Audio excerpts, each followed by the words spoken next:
Hello मित्रांनो, आजचा आपला प्रवास सुरू होत आहे शिर्शी या ठिकाणाहून. काल आपण देवीचं दर्शन घेतलं आणि तिथली पॉझिटिव्ह वाईब घेऊन आपण नेक्स्ट पॉईंटसाठी निघत आहोत. आपण नेक्स्ट पॉईंट आहे यानाकच. इथं तुम्हाला 2 रोड दिसत असतील, एक आहे येल्लो कलरचा आणि एक दुसरा जो आम्ही फॉलो करतोय. जर आमचा फॉलो केला तर तुम्हाला कमीत कमी 500 ते 800 मीटरच ट्रेक करावं लागेल आणि छोटा ट्रेक आहे. तर दुसरा फॉलो केला तर तुम्हाला कमीत कमी 3 ते 4 किलोमीटरचा ट्रेक करावा लागेल.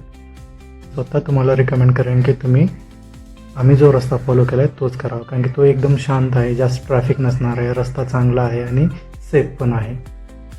त्यानंतर आमचा आजचा सेकंड पॉईंट होता तो गोकर्ण. गोकर्णची एक स्पेसिफिक हिस्ट्री आहे, मी तुम्हाला एक्सप्लेन करेनच. म्हणजेच ही प्लेस एक्झॅक्टली कशासाठी फेमस आहे, काय आहे, त्याची हिस्ट्री काय आहे हे आपण बघूयातच. त्यानंतर आम्ही निघालो होतो होन्नावर साईडला. होन्नावरमध्ये काही मँग्रोव्ज आहेत, ते आम्ही व्हिजिट केले. आणि इथून आमचा जो आजचा लास्ट पॉईंट होता मुरुडेश्वर, जिथं आम्हाला स्टेही करायचं होतं प्लस दर्शनही करायचं होतं, तिथं आम्ही व्हिजिट केली. सुंदर अशी महादेवाचा स्टॅच्यू बघून हा आमचा आजचा प्रवास थांबवला होता. चला आपण सुरू करूयात नेक्स्ट पॉईंटचा प्रवास. त्या अगोदर एक फॅक्ट सांगायचं म्हटलं तर ह्या जवळपास 2700 मिलियन वर्ष जुन्या वेव्ज आहेत. या काळ्या लाईमस्टोन खडकापासून बनलेल्या आहेत आणि याचा पुरातन काळात हे सांगितलं जायचं की भस्मासुराचा अंत इथेच झाला होता. यानंतर आम्ही निघत आहे गोकर्णाकडे आणि रस्ता एकदम सिनिक होता. हिरवळ, छोटे छोटे घाट, छोटे गाव आणि पीसफुल ड्राईव्ह. गोकर्णालाही दक्षिण काशीही म्हटलं जातं, कारण इथे धार्मिक महत्त्व खूप आहे. आता आपल्याकडे टाईम आहे तर आपण बघूयात की गोकर्णाची हिस्ट्री काय, म्हणजे त्याचा इतिहास काय, एक्झॅक्टली काय झालं होतं. तर रावणाला एके दिवशी असं वाटलं की अरे महादेव तर कैलासमध्ये राहतात, ते आपल्याकडे येऊन राहिलं पाहिजे लंकेमध्ये. तर त्यांनी तपश्चर्या चालू केली, खूप असं तप केलं आणि महादेवाला प्रकट करून घेतलं. ज्यावेळेस महादेव प्रकट झाले तर महादेव तर कैलास सोडू शकत नव्हतं, तर त्यांनी काय केलं की आत्मलिंग एक दिला. तर ते आत्मलिंग घेऊन ज्यावेळेस रावण जात होता तर भगवान शिव म्हणजे महादेवांनी त्यांना एक अट ही घातली की तू हे आत्मलिंग कुठेही टेकवायचं नाही, आणि जर तू पृथ्वीवर कुठेही ठेवला तर ते तिथून पुन्हा उचलता येणार नाही. तर तसंच घेऊन निघाल्यानंतर बाकीच्या देवांना भीती बसली की आता काय करायचं, आता तर रावण अजिंक्य होणार, म्हणजे त्याला कोणी हरू शकणार नाही. सगळ्या देवांनी विष्णूकडे धाव घेतली आणि त्यांना सगळी काही जे काही गोष्ट झाली होती ती एक्सप्लेन केली.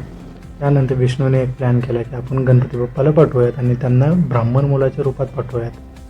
मग ज्यावेळेस तो ब्राह्मण मुलांच्या रूपात गणपती बाप्पा पृथ्वीवर आले त्यानंतर त्यांनी रावणाला भेट घेतली. तर रावणाला इव्हिनिंगची पूजा करायची होती. आता ते पूजा करण्यासाठी ते आत्मलिंग खाली ठेवलं पाहिजे ना, ते कसं ठेवायचं, तर त्याने खाली ठेवण्याच्या ऐवजी गणपती बाप्पाच्या हातात दिलं. त्यांना माहीतच नव्हतं की गणपती बाप्पा आहे, त्यांना वाटलं की ब्राह्मण मुलगा आहे एक साधा सरळ.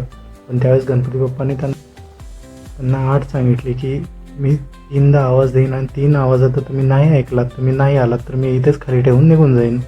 रावणाला झाला उशीर, त्याने ठेवले खाली. आता काय करायचं, तर रावण खूप हुशार होता, खूप ताकदवान होता. तो उचलायचा प्रयत्न करत होता पण ते काय हलत नव्हतं.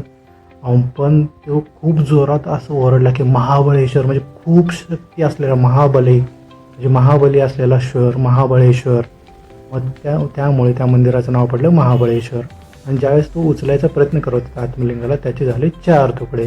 हे 4 तुकडे 4 ठिकाणी जाऊन पडले. त्यातला पहिला तुकडा हा महाबळेश्वर म्हणजे गोकर्ण, दुसरा तुकडा हा मुरुडेश्वर, तिसरा धारेश्वर आणि चौथा सज्जेश्वर. असे 4 ठिकाण आहेत. तुम्हाला 4ही ठिकाणी व्हिजिट करू शकता, पण आम्ही मोस्टली गोकर्ण आणि मुरुडेश्वरचा प्लॅन केलेला आहे. अशा सुंदर अशा गोकर्णाच्या इतिहासानंतर आपण जर आता रस्त्यावरही कॉन्सन्ट्रेट केलं पाहिजे. आपल्या कोकणाप्रमाणे इकडेही कौलारू घरं आहेत, नारळाची झाडं आहेत, रस्ते खूप सुंदर आहेत आणि जास्त मोस्टली बघायला गेलं तर खड्डे खूप कमी आहेत आणि ते जास्त महत्त्वाचं असते. कधीही प्रवास करायला गेला तर खड्डा नसला तर रोड एकदम प्रवास आनंददायी होतो. इथे एक नदी पण आहे, या नदीचं नाव गंगावली नदी आहे. याचा काही जास्त इतिहास वगैरे काय मला माहीत नाही की एक्झॅक्टली काय आहे, पण एक छोटीशी आहे नदी, तर आपण एन्जॉय करूयात. फक्त इकडले रोड आणि घराचे स्ट्रक्चर किंवा झाडं हे सगळं बघितल्यानंतर आपल्या कोकणचीच आठवण येते. इकडं फक्त कोकण म्हणलं जातं, आपल्याकडे कोकण म्हणलं जातं, जास्त काही डिफरन्स नाही आहे. छोटे छोटे ब्लॉक्स तयार केलेले आहेत, त्याच्यामध्ये समुद्राचं पाणी आहे आणि त्याच्यापासून मीठ तयार केलं जातं. मिठाची प्रोसेस कशी होते तुम्हाला नक्की आणखी कोणत्या तरी व्हिडिओमध्ये नक्की सांगेन मी. चालेल, तर इथून बघू शकता आता आपल्याला जायचं आहे महाबळेश्वर टेम्पलकडे. महाबळेश्वर टेम्पल, महाबळेश्वर हे नाव कसं पडलं मी अगोदर सांगितलेलं आहे सेम ब्लॉगमध्ये. तिथे पोलीस व्यवस्था पण चांगलं होतं, त्यामुळे 4 व्हीलर्स वगैरे आतमध्ये सोडत नव्हते आणि जास्त ट्रॅफिक होत नव्हती. टू व्हीलरसाठी जाण्यासाठी ऑप्शन होता. फोर व्हीलरचं म्हणतात तर फक्त लोकल लोकांच्या इथं फोर व्हीलर्स दिसत होत्या. आता इथे एक सध्या मे बी रथयात्रा झालेली आहे, त्यामुळं आणखी मंडप तसा दिसत आहे रथयात्रेचा. ठीक आहे, इथे साईडलाच आम्हाला एक छोटीशी पार्किंग भेटली आहे आणि त्या पार्किंगमध्ये आम्ही गाडी पार्क करून आम्ही इथून थोडे 100-200 मीटर आम्ही चालत जाणार आहे. मंदिर इथून काही दूर नाही आहे. सध्या गर्दी आहे असं ऐकण्यात आले आत्तापर्यंत तरी. आणि इथला एक रूल आहे की तुम्हाला इथे मंदिराच्या आत जाण्यासाठी तुम्हाला एक पर्टिक्युलर पोशाख घातला जातो, म्हणजे तुम्ही वेस्टर्न कपडे घालून जाऊ शकत नाही. इथे पुरुषांसाठी लुंगी आणि महिलांसाठी साडी ही कंपल्सरी आहे, किंवा इंडियन कोणतेही कपडे चालतील, पण वेस्टर्न कपडे चालणार नाहीत. हा रूल कधी आला केव्हा आला आय डोंट नो, पण आहे. आपण कल्चर तर फॉलो केलंच पाहिजे. तुम्ही बघू शकता किती गर्दी होती. पण दुपारचा टाईम होता, 2 वाजता मंदिर बंद होणार होतं आणि पुन्हा संध्याकाळी ओपन होणार होतं, त्यामुळे आणखी जास्त गर्दी वाढली होती. आम्हाला कमीत कमी 2.5 तास लागला पूर्ण दर्शन घेण्यासाठी. आणि ज्यावेळेस दर्शन झालं आम्ही बाहेर आलो, मस्त जरा जेवण केलं, कारण की खूप वेळ झालं काही खाल्लं नव्हतं. जेवण करून आम्ही आमच्या नेक्स्ट प्रवासाकडे निघालो. आम्हाला जाता जाता आम्हाला कोकण रेल्वे, आमचा आता नेक्स्ट प्रवास हा होन्नावरचा असणार आहे.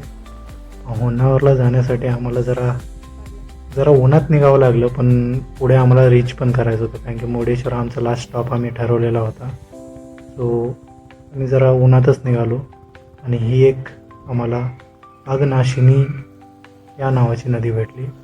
ही नदी नसून एक प्रकारे खाडही म्हणू शकतो. आम्ही ज्या पार्टमध्ये आहोत ती नदी आहे ॲक्च्युअलमध्ये, पण आम्ही ज्या पार्टमध्ये सध्या थांबलो आहे ते आहे खाडी. एकदम असे छोटे छोटे रस्ते होते, स्मूथ होते आणि कोस्टल व्ह्यूज होते एकदम. कधी कधी नदी तर कधी ब्रिज, छोटे गाव, फुल सिनेमॅटिक फील होता तिथे. ब्रिजवरून जाताना खालून वाहणारे पाणी आणि आजूबाजूची हिरवळ एकदम माइंड रिफ्रेशिंग होती. हा एक्सपिरियन्स नेहमी प्रत्येकाने एकदा तरी घ्यावाच, हे माझं पर्सनल मत आहे. तुमची चॉईस.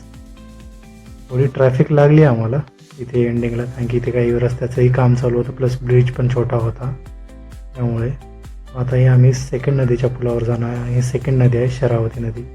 ह्या नदीमध्ये खूप सारे मँग्रोव्ज आहेत. मँग्रोव्ज फॉरेस्ट म्हणजे आपल्याकडे खारफुटीही म्हणलं जातं, खारफुटी आणि किंवा कांदळवन.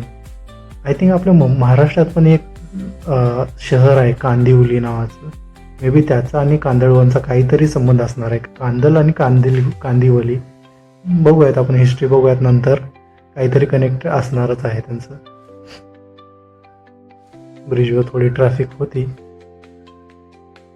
पण काय व्ह्यू असा होता की त्या ट्रॅफिकला आम्हाला काही जास्त फरक पडला नाही आहे. हे जे आतमध्ये छोटे छोटे ब्लॉक दिसत आहेत तुम्हाला झाडांचे फॉरेस्ट, ते आहेत मँग्रोव्ज फॉरेस्ट. मँग्रोव्ज विषयी मी नंतर सांगणारच आहे, तोपर्यंत तुम्ही नदीचा व्ह्यू एन्जॉय करा. आता आपण ऑलमोस्ट नावरमध्ये पोहोचलो आहे आणि इथे आपण आता मँग्रोव्जमध्ये एंट्री करणार आहे. हा एक रोड आहे आतमध्ये जाण्यासाठी लेफ्ट साईडला. जर राईट साईडला गेला तर तुम्ही कासरकोंडा बीच भेटेल, म्हणजे इको बीच, आणि लेफ्ट साईडला गेलात तरी मँग्रोव्ज भेटतील तुम्हाला. आता इथे खूप सारे मँग्रोव्ज आहेत, तुम्ही कोणतं निवडाल. तर आम्ही तर फर्स्टवालंच निवडलं होतं. इथून जर ह्याच रोडने जर स्ट्रेट गेला तर तुम्हाला बोटिंगसाठीही ऑप्शन आहे, पण सध्या सीझन पण आहे त्यामुळे खूप सारा क्राऊड होतं, सो आम्ही पुढे गेलो नाही आणि मँग्रोव्जपर्यंतच थांबलो. तर इथे मँग्रोव्जमध्ये एक्झॅक्टली आहे काय, इथे छोटासा एक बोर्ड वॉक आहे, तिथे वॉक करायचं आणि बाकी यायचं. बाकी असं काही स्पेसिफिक असं काही नाही आहे. आणि मी एक रेकमेंड करेन की तुम्हाला जर काही खायचं असेल, पाणी प्यायचं असेल, काही असेल, तुम्हाला ड्रिंक वगैरे करायचं असेल, मीन्स सॉफ्ट ड्रिंक वगैरे, तर ते बाहेरच करू नये, कारण की इथं खूप कॉस्टलियर आहे, कारण की एकच हॉटेल आहे आणि ते खूप फायदा घेत आहेत.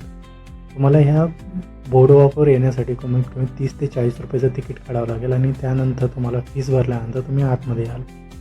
ते इथून चालू झालेलं आहे.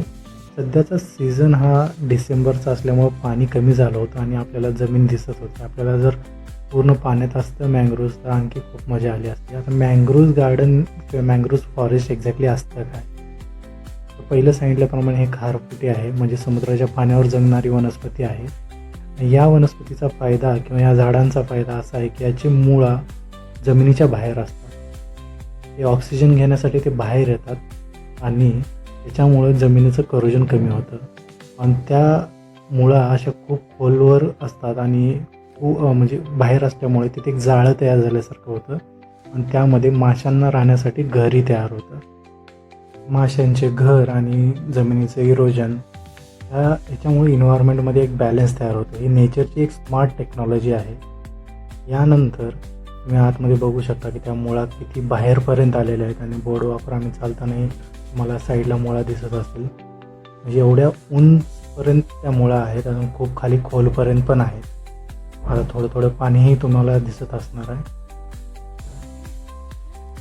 गर्दीही वाढली होती कारण की इव्हनिंग टाईम होता आणि सीझनही आहे. डिसेंबर म्हणले की सगळे बाहेर येतात. जसं पावसाळी बेणकं म्हणले की सगळे गडावर येतात, तसंच आहे हे पण. डिसेंबर म्हणले की हिवाळी बेणकं थोडक्यात. आम्ही पण त्यातलेच एक आहोत.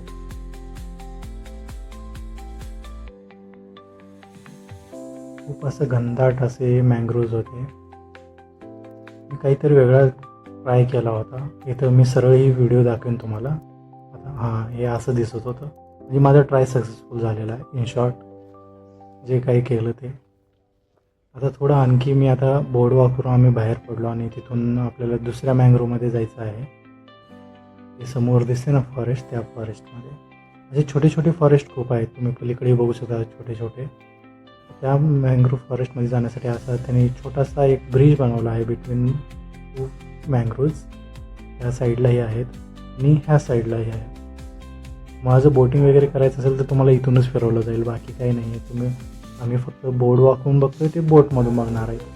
दुसरा काही तुम्हाला वेगळा मजा भेटणार नाही. मे बी सीझन वाईज काहीतरी चेंजेस असतील. सगळं पाणी कमी असल्यामुळं आम्हाला एवढी काही मजा आली नाही.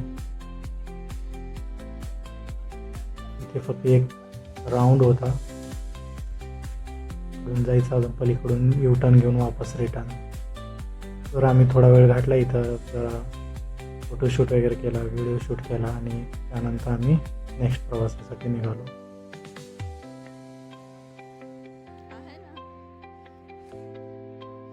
चालायला थोडी जरा भीती वाटत होती कारण की साईडला काही पकडण्यासाठीही काही नव्हतं आणि हे जे खालचे बोर्ड होता तो हालत होता.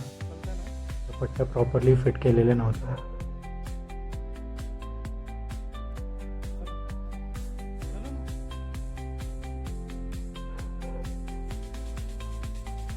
असं काहीतरी नवीन बघायला भेटलं की भारी वाटतं. मला इथे थोडे 2-4 पोज घेतले. आम्ही ड्रोन शॉट घेण्याचा प्रयत्न केला युजिंग ट्रायपॉड ओनली.